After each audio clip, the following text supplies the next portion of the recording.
Tenemos ahora la presencia de la maestra Alejandra Cullen. Ella es experta en políticas públicas del sector financiero y nos va a hablar hoy particularmente de un tema de altísima relevancia que es la influencia de la inteligencia artificial en el mundo financiero. Ale, ¿qué nos puedes decir al respecto en esta parte de aterrizaje de una tecnología que ha incidido particularmente en el sector financiero? El sector financiero es sin duda de los sectores más afectados, para bien, diría yo, del sector de la inteligencia artificial. Así es. Recordemos que la inteligencia artificial lo que hace es crear algoritmos que se van educando a través de la observación de las decisiones que toma la gente y que están registradas tanto en sus acciones, en los teléfonos, en las computadoras, como en las encuestas o en la toma de decisión de qué compran y qué no compran. Con eso se entrenan los algoritmos y esta data es lo que permite a los bancos empezar a proyectar cómo un individuo va a poder endeudarse, cuánto gasta, en qué gasta, dónde están sus gustos. Y esto se va no nada más a los individuos, sino a los mercados completos. Hoy la cantidad de datos que puede procesar los modelos de inteligencia artificial son de tal magnitud que no hay fondo de inversión serio donde los inversionistas o digamos el trader no esté trabajando de la mano de un predictor de inteligencia artificial. Todas las grandes cadenas dependen ya y capacitaron ya a sus ejecutivos para que utilicen estas herramientas porque son los mejores predictores del mercado. A pesar de las sorpresas que siempre tengamos, es la mejor proyección que se puede hacer. Y lo mismo pasa con el comportamiento individual. Entonces, tienes una herramienta que te permite desde proyectar el comportamiento de los mercados financieros internacionales hasta medir la inflación, donde ya no te tienes que esperar un mes para ver a la mitad del mes que entra cuánto crecieron los precios el mes anterior. Los bancos centrales que están más tecnificados ya te pueden predecir, ya te pueden observar la inflación casi día con día, o sea, el nivel de acercamiento al comportamiento de la economía, que por supuesto es una herramienta que ayuda a tomar mejores decisiones económicas, tanto para los gobiernos, para las entidades financieras y a nivel personal. Tienes dos grandes ventajas. Los algoritmos son capaces de prever qué vas a necesitar. Si tu presupuesto es de una cantidad determinada, el algoritmo va a estar observando cómo gastas, en qué gastas, cuánto dinero ingresa a tu cuenta, cuánto sale, en qué segmentos, si gastas más en comida, y como todo está en un aparato. Entonces, el banco o la entidad financiera puede llegar y prever con un buen margen de acercamiento de acuerdo a su modelo qué vas a necesitar a fin de mes, si vas a necesitar un adelanto de nómina, si vives en una localidad muy aislada y vas a necesitar para invertir en tu cosecha porque ya viene el final de la temporada y tienes que levantar lo que cultivaste. Y mejor aún, la tecnología, que esto más que la inteligencia artificial son las herramientas que utilizamos y que son parte de esta revolución digital, te permiten llevar la tecnología y todos estos avances hasta el lugar más recóndito de México, del mundo, y por eso se puede empezar a atender a comunidades aisladas que normalmente están completamente excluidas del sector financiero. Y que curiosamente siempre se relaciona la tecnología a una especie de discriminación para este tipo de poblaciones. ¿Cómo es que se resuelve la problemática tecnológica, la problemática de acceso a los insumos básicos para tener posibilidad de aprovechar a la inteligencia artificial en el sector financiero? Mira, en el caso mexicano, por ejemplo, 72% de la población tiene un teléfono celular. Entonces, no todos los teléfonos son inteligentes, porque evidentemente de acuerdo al nivel de ingresos y a la zona en la que se encuentre el individuo, pues el acceso a la tecnología puede ser menor o mayor, pero cada vez más hay teléfonos inteligentes de relativo bajo costo. Y entre la ayuda de las remesas, las transferencias gubernamentales, etcétera, lo que tienes es un incremento en el uso de estas herramientas. Lo que pasa es que para el sector financiero, primero el sector financiero grande no mucho le interesa el sector de bajos recursos, son las nuevas entidades las que realmente están penetrando en ese mercado. Pero tienes que una vez que tienes un teléfono inteligente, te es posible acceder a cualquier tipo de herramienta financiera, ya sea de de un banco comercial o de una fintech o incluso de las SOFOMES o de las entidades más básicas como los que prestaban y después hacían estas cobranzas agresivísimas a través de algoritmos que se metían a las redes sociales del individuo que estaba en impago. Seguramente recordarás el caso. Sí, Eso claro. es con un teléfono relativamente sencillo, un 3G, un 4G, te diría, de 4G para arriba, que son los que están expuestos a eso. Lo que es que a la gente le da mucho miedo usar a las herramientas digitales para guardar su dinero. En México, el 90% el 80% de las transacciones de más de 500 pesos se siguen haciendo en efectivo. No nos gusta usar las tarjetas, parte porque son caras. Entonces, más o menos 37% de la población de la población de más de 18 años, entre 18 y 75, usa una tarjeta de débito y ya cuando te vas a la de crédito los porcentajes son mucho menores. Entonces, los chatbots y estas nuevas herramientas, desde los videitos de YouTube que te pueden enseñar hasta meterte a una aplicación y que tengas un chatbot, que son estos robotitos que te van contestando, a veces tienen caritas de persona, a veces son muñequitos y y se vuelven unos grandes entrenadores y que ayudan a través del uso a la gente a tener mejor educación financiera y se pueden volver, si están bien regulados, la gran herramienta para mejorar los porcentajes de educación financiera y que la gente le pierda el miedo. Oye, y nos decías y hablabas de las nuevas entidades, o sea, ¿la irrupción tecnológica ha dado lugar a nuevos modelos de negocio en el sistema financiero? Esa es uno, y para el caso mexicano bueno, en todo el mundo, pero en el caso mexicano es uno de los grandes dilemas, porque la banca tradicional, por supuesto, pelea y sufre con esta revolución digital donde entran nuevas entidades. Hoy la mayoría son SOFIPOS, otras quedaron dentro de esta figura que se creó en 2018, que se llama FinTech o instituciones de tecnología financiera o plataformas tecnológicas financieras, que en vez de tener sucursales por todo el país, en vez de tener miles de empleados que están teniendo que desde llevar registros, revisar contratos, tener que firmar 25 copias de contratos de este tamaño para cada uno de los créditos, las aperturas de cuenta. A mí me alucina todavía tener que ir a un banco y tener que firmar para que te cambien el token de cuando cambias de teléfono celular y todavía está lleno de papel. Bueno, pues las nuevas entidades, que la mayoría, bueno, no todas, pero muchas ya son reguladas porque se creó la figura de IFTE y porque las SOFIPOS ya están empezando a trabajar básicamente desde el mundo digital.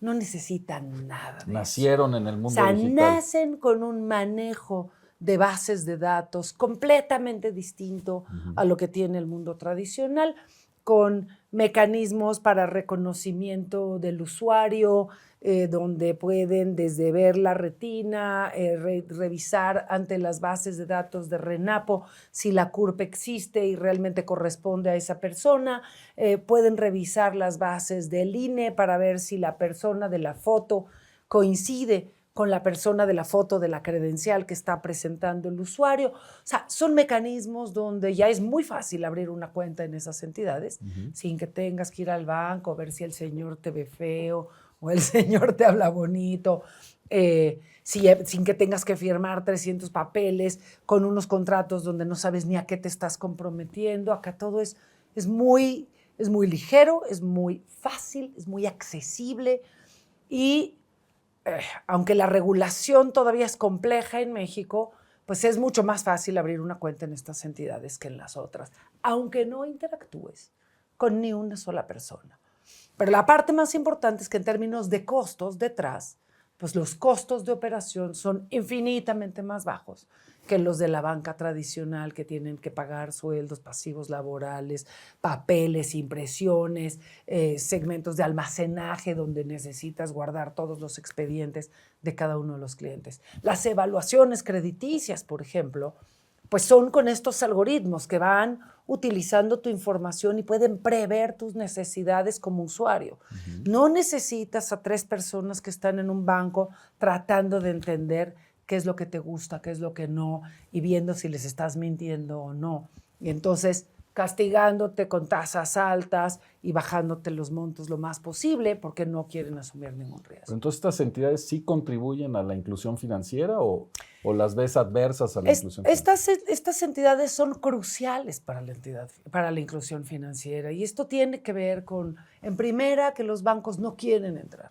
Su costo por usuario es tan alto, porque así es la estructura. Sí. Y hay que decir, esto sí, en defensa de los bancos, que cuando llevas 40 años operando de una manera, convertir todo eso a una estructura completamente nueva que ni conoces y con tecnología que ni siquiera suele ser compatible con la tecnología anterior, o sea, con los cores bancarios y los sistemas con los que estaban operando. Entonces, esta transición es una transición mucho más costosa en inversión para un banco que lleva muchos años operando que para una entidad que está naciendo de cero, ¿no? Es un poco como las casas. Sí. Es mucho más complejo restaurar una casa vieja y a veces más caro que construirla desde cero, porque aquí ya toda la tecnología está incluida. Pero sobre todo, tienes ya vehículos como los teléfonos, a los que la entidad financiera llega directamente a la comunidad más lejana, donde haya algo de señal de internet. No necesitan construir una sucursal. No necesitas una sucursal con 5 empleados, con formatos y demás. Entonces, para la gente, claro, todavía hay resistencias. En México hay muchas limitantes. O sea, las redes de internet no tienen la calidad que hay en otros países. Y sobre todo, te diría, la regulación es una regulación vieja, es una regulación que pone muchas trabas a estas nuevas entidades. Y que si me preguntas, yo creo que el gran reto es cambiar, modernizar la regulación para que las entidades financieras nuevas puedan entrar de entrada a atender al 40% desatendido, pero de seguida a realmente meter una competencia seria contra los bancos que suelen cobrar muchas comisiones, prestan poco, porque son muy rentables con sus comisiones, básicamente porque no tienen competencia. Claro. Y lo pueden hacer. Claro. O sea, también en ese sentido ganamos todos los usuarios porque la competencia genera ofertas más baratas. Ofertas más baratas y además pues, te puede permitir tener mecanismos de traer a la gente, de generar productos mucho más acordes a las regiones, a las zonas, a las necesidades muy específicas. Y la otra cosa que tienes que modernizar, pues es a los supervisores, para que puedan seguir el ritmo. Es complejísimo entender la velocidad, y más a la velocidad a la que se está transformando el mundo digital. Entonces, la regulación pues, tiene el reto de ser lo suficientemente flexible para poder entender lo que está pasando y no bloquearlo nada más por ser desconocido. Entonces, permitir que esto nos lleve a un mejor lugar. Desde una perspectiva de seguridad, porque el tema del papel y del sellito, de alguna manera nos lleva a un lugar donde nos sentimos más tranquilos, y la parte digital nos podría hacer pensar que implicaría ciertos riesgos adicionales que no tendríamos en las ofertas no digitalizadas, digamos. Es un gran ejemplo el que pones, Pablo, porque si la regulación es muy laxa, entonces las crisis de ciberseguridad empiezan a subir. O sea, ahí es donde se te cuelan todos los delincuentes, te hacen ciberataques, te hackean, pues porque no te están obligando a tener sistemas robustos. Es muy importante entender que para que cualquier entidad financiera pueda operar de manera segura y atender y cuidar el dinero, las cuentas y los movimientos de las cuentas de cada usuario, pues necesitan sistemas muy robustos, bien protegidos, firewalls y demás. Una vez que cumples con esta parte fundamental de de robustez tecnológica, sí. No es cualquier servidor patito donde vas sí. A almacenar sí. La información de los usuarios del sector financiero, y menos cuando hay captación, así ¿no? Es. Porque si se te descompone el servidor y pierdes el seguimiento de las cuentas, se vuelve un desastre, ¿no? Pero lo que tienes es la manera de dar un seguimiento a cada una de las transacciones de manera mucho más segura y certera que con el papelito y el sellito. Existe una tecnología que es uno de los ejes fundamentales en buena parte del sector financiero digital que se llama blockchain. Claro. Esta cadena de bloques que se usa mucho para contratos y se usa muchísimo pues, para las monedas digitales y para el seguimiento de las transacciones. Este blockchain, ¿qué te permite? Es que todos los pasos de una transferencia, no podemos hablar de dinero en especie, porque no es como que se va, pero esto es como si se fuera sellando paso a paso por todos los lugares donde va.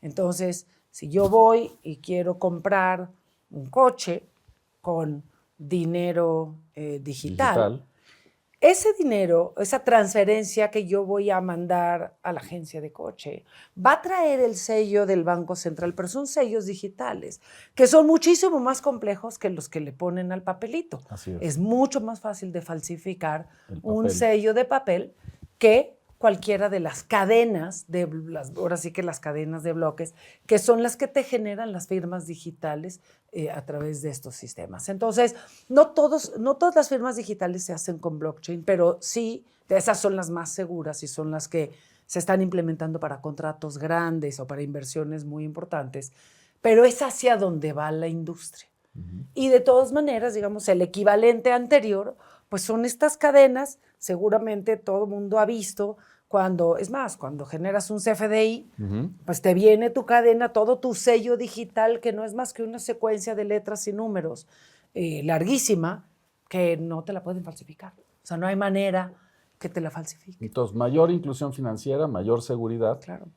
¿Qué trabas regulatorias encuentras que tendríamos que modificar o que generar para que este florecimiento de estos nuevos modelos de negocio genere un beneficio a los usuarios? La regulación en México, en primera, está muy orientada a los bancos. Es una regulación en todo el sector financiero. Está concentrada en proteger a los bancos. Mi lectura personal es que después de la crisis de los 90, donde hubo la quiebre de buena parte de los bancos mexicanos, las autoridades quedaron tan apanicadas del riesgo sistémico uh-huh. que todo se volvió como con una sobreprotección al sistema para que no pudieras volver a tener una crisis de riesgo sistémico, donde recordarán, pues muchos bancos quebraron ante la especulación financiera y la corrida después de la crisis del 94.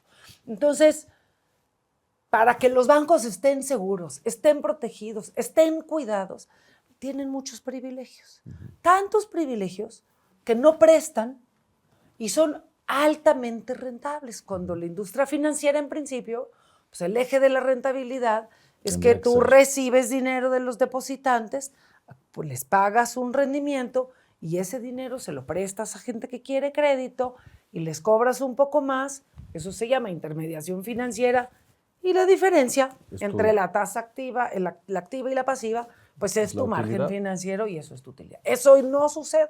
Sí, no. Ganan más por hoy comisiones. Los bancos básicamente viven de sus comisiones y los bancos mexicanos son los más rentables del mundo, sí. Hay que decirlo. Cuando tú ves la regulación de SOFIPOS, la SOFIPO es como un banquito diseñado para el sector popular, entonces tiene límites de captación y límites en los montos de los créditos que puede dar, porque están diseñadas. Se diseñaron a principios de los 2000, en 2004 se crea la figura para que puedan llegar al sector popular, que normalmente no está moviendo cantidades demasiado grandes de dinero y entonces pues, tienen ciertas reglas. Te voy a poner un ejemplo muy claro, uh-huh. Así para que te des una idea de lo atrasada que está la regulación y la diferencia entre los bancos ahora sí que de los ricos y los bancos populares. Uh-huh. Ya cuando vas a las cajas de ahorro, aquello se vuelve como todavía peor.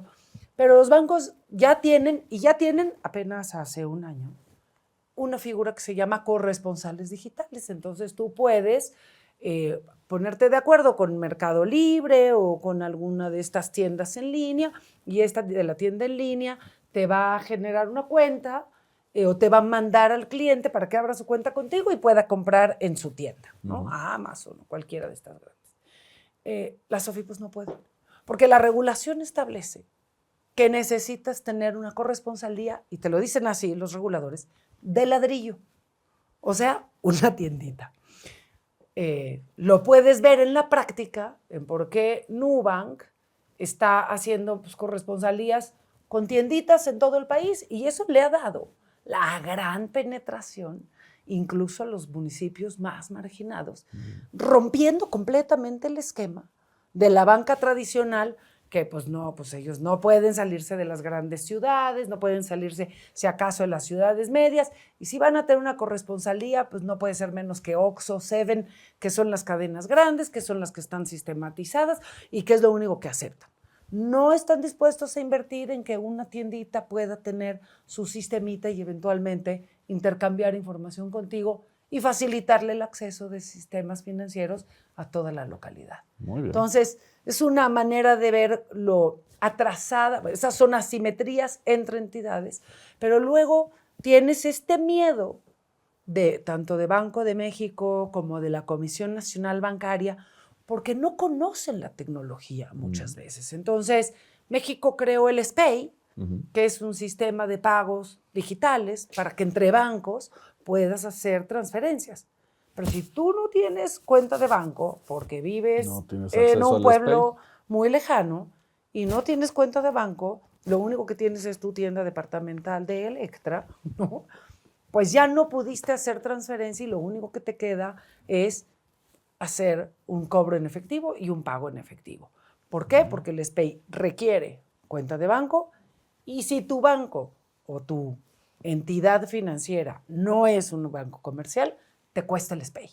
Entonces, los modelos más exitosos de transferencias, que es el paso número 1 y el más básico de la inclusión financiera, son las transferencias de dinero, donde yo te pago a ti, tú me pagas a mí, yo le pago al otro, y todo eso en países como Brasil, por ejemplo, como China, como Kenia, lo que desarrollaron son modelitos donde en un celular con un código QR, tu celular puede ser el celular de esos viejitos, ¿te acuerdas? Que no tiene ni pantalla, y con ese puedes generar un código, tienes un identificador único y empiezas a hacer tu transferencia de pagos. Una vez que la gente empieza a confiar en un sistema de pagos digitales, el florecimiento de la economía es brutal, porque todo mundo empieza a utilizar herramientas digitales y empiezan a tener acceso a estas nuevas entidades que pueden desarrollar productos muy específicas para cada localidad o para cada segmento de la población. Es muy importante, creo, Pablo, que para el mundo de los legisladores, de los que depende la calidad de la regulación y la capacidad de implementarse, porque pues, muchas veces se hacen leyes que son idealistas o como la máxima especulación del deber ser, y no necesariamente se pueden aplicar. Es muy importante la interacción con los sectores, tanto con el sector financiero, la visión de la banca comercial, que son banqueros profesionales, la de los jóvenes, que son mucho más ágiles, pero luego no respetan bien la parte regulatoria o no la entienden, y la parte de los usuarios. Es muy importante entender y tratar de seguir el tipo de tecnologías que se están creando, las famosas sandboxes, ¿no? Que hay muchos mecanismos muy flexibles para que el regulador, la Comisión Nacional Bancaria, Banco de México, antes de prohibir o antes de liberar una tecnología, que la puedan seguir. Es un poco como en la medicina, donde antes de liberar un medicamento tienes que hacer pruebas piloto, tienes que ir viendo cómo se comporta, tiene que pasar un poco de tiempo a ver si no hay efectos secundarios. Pues un poco como en la medicina, en el caso de los modelos tecnológicos financieros, creo que va a ser muy importante que los reguladores tengan esa capacidad y esa capacitación financiera para poder también hacerlo, y que la ley les dé un marco que se los permita. Buenísima. Entonces, tu sugerencia. Creo que podemos llegar muy lejos, y el campo de acción para México es altísimo. Muchas gracias. Pues nuevamente, gracias, y pasamos a la siguiente cápsula.